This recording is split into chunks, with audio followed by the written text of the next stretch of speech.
Yo, what is up guys? It's your Padjakirong Guro. So sa araw na ito o sa video ito, tuturuan ko kayo kung paano ikabit ang isang rubber hood para sa ating shifter. So unang gagawin, kailangan meron tayong allen. So luwagan muna natin itong part na to.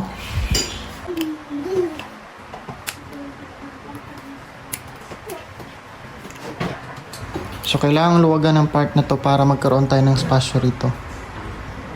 Tapos ito, para medyo babalik siya paloob.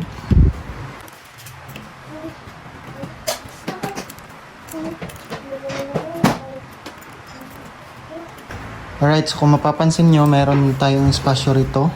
So ang gagawin natin, sunod, make sure na hindi baliktad yung pagkakalagay nyo ng rubber hood.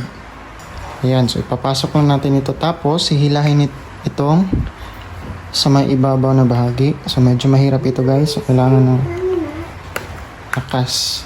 So ang gagawin para hindi kayo mag-struggle, so apakan nyo lang yung gulong, tapos ipasok, and then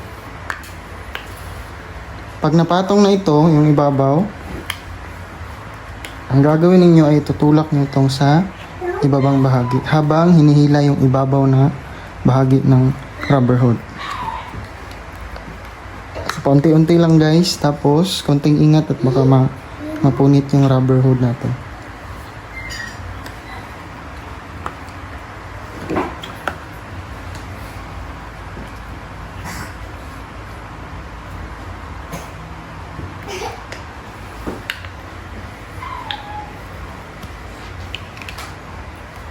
Ayan. So once napasok na, make sure na nakasakto yung mga parteng ito. Ito may mga butas. So, kailangan mapasok yan dito.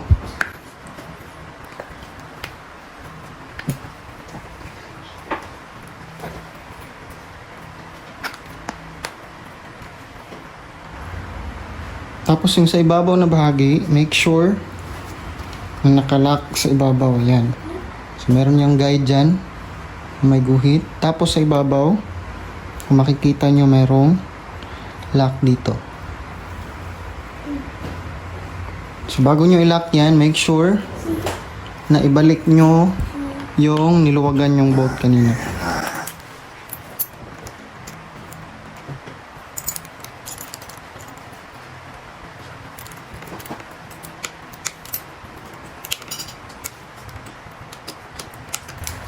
Yan. So, tutok nyo lang yan. And then, make sure na nakapasok ito sa bahaging ito sa may butas. Yan. Same din sa kabila.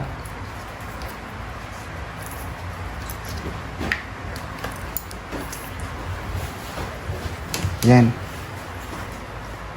Alright, so sana may natutunan kayo sa video ito. So pa-like and share and follow na rin sa ating Facebook, TikTok, and then sa ating YouTube channel. Maraming salamat!